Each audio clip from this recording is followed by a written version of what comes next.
This is English shorthand dictation number 101 and the dictation speed is 140 words per minute. Ready? Start.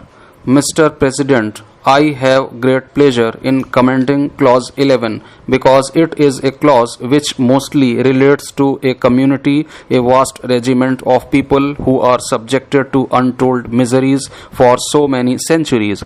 Sir, even nowadays we find traffic in human beings in some parts of India, and this clause will have a great effect on the underdogs of this land who will have a voice when India gets her independence. This clause will bring about an economic revolution in the fascist social structure existing in India.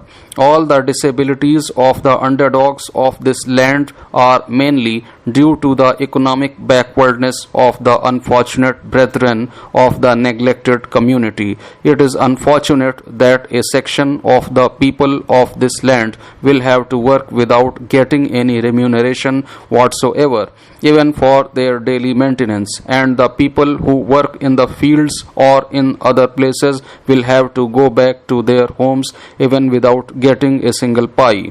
They have not got the right to demand the wages even though they will work for day and night. If the people are called upon to work and if they do not go for that work, they will get punishments. That is what we find in certain provinces of India like the United Provinces. Even if there is not a system of forced labor in other parts of India, almost a similar sort of compulsion exists throughout India, and the majority of the people are subjected to exploitation in all sorts of ways. The underdogs of this land are deprived of the facilities that make life happy. This system ought to have been abolished even before the provinces got self-government. Even if there are rules and regulations regarding this in certain provinces, the system still prevails, and the people who are subjected to the system have no voice whatsoever in deciding their fate. So, this clause will give great relief to a great number of people who are subjected to economic exploitation. When this sort of economic exploitation is eliminated from this land, the underdogs also will rise up and will be in a position to assert their rights and keep up their self-respect and dignity, and they too will have a right to enjoy like the people belonging to the upper class and upper caste. I have great pleasure in supporting this clause. I have great pleasure in supporting this amendment to clause 11.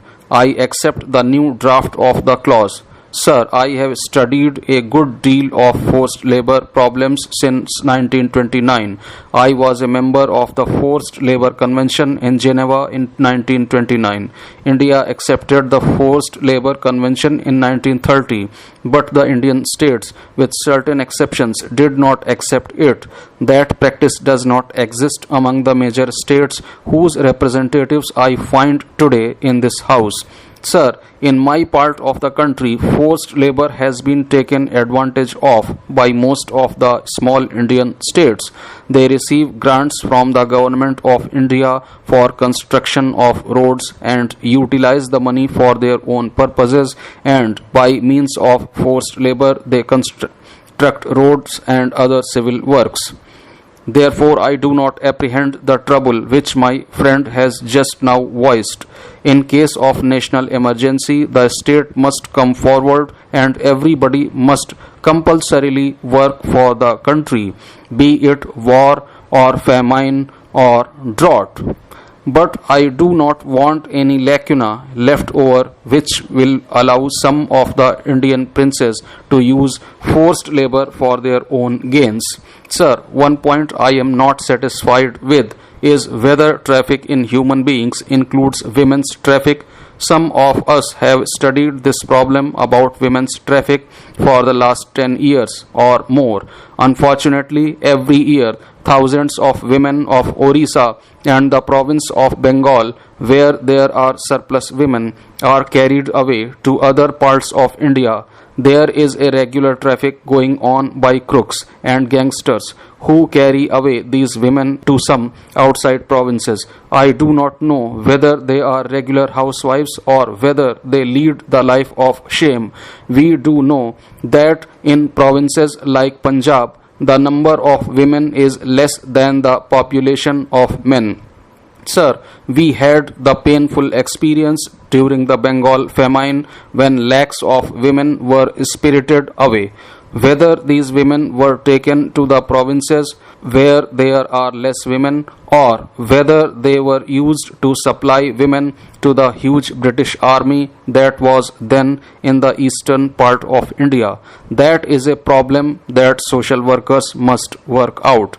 But I would have been happy to see traffic in women being specifically mentioned in the clause.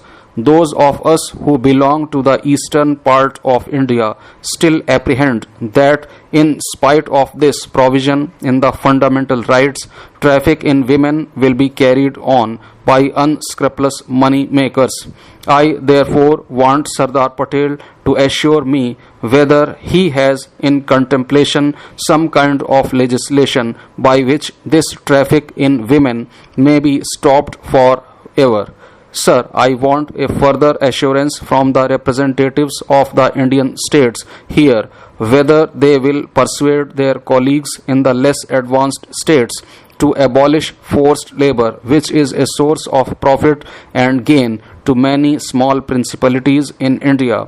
Sir, might I be permitted to point out some of the difficulties that would present themselves if we put the clause in the truncated form suggested? First of all, there can be no question, nobody can doubt for a moment that forced labor in any form must go. But there were certain qualifying explanations in the original form of the clause which have now been omitted. Mr. President, going into the question as to whether there is necessity for the retention of the explanation or not, I am quite clear in my mind. So far as the first subclause is concerned, it will not preclude military conscription. In the committee, there was a special clause inserted to the effect that there shall not be military conscription, but that has been omitted. In spite of the existence of slavery and anti-slavery clause in the United States Constitution, the Supreme Court of the United States has held that there is nothing to prevent military conscription being introduced. The learned judges referred to various writers on international law, and they pointed out that the very existence of the state depends upon military force, and the slavery and anti-slavery or servitude clause cannot be construed as precluding the United States of America from introducing conscription. Therefore, the words begar and similar forms of forced labor cannot possibly be interpreted as excluding conscription.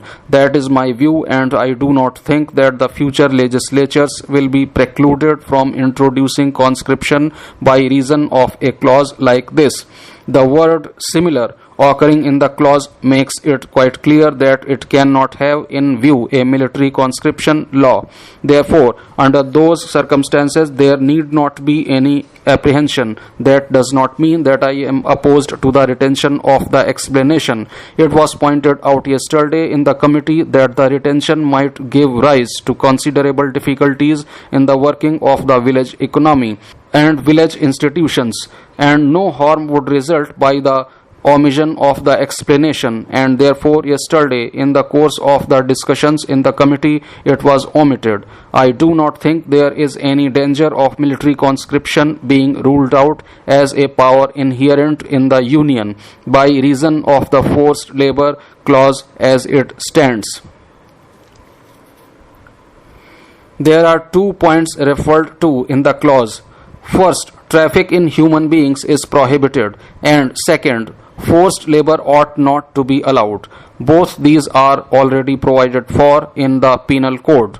Section 370 of the Indian Penal Code prohibits traffic in human beings, and Section 374 makes it an offense to compel any person to labor against his will, but the word unlawful is used there. Unlawful means it is lawful for any legislature to pass a law that, for particular purposes, labor may be enforced, as when a person is convicted of a crime and he is sentenced to penal servitude, or in the interests of village administration when there are floods. The villagers may be obliged or forced to repair breaches in tanks, etc.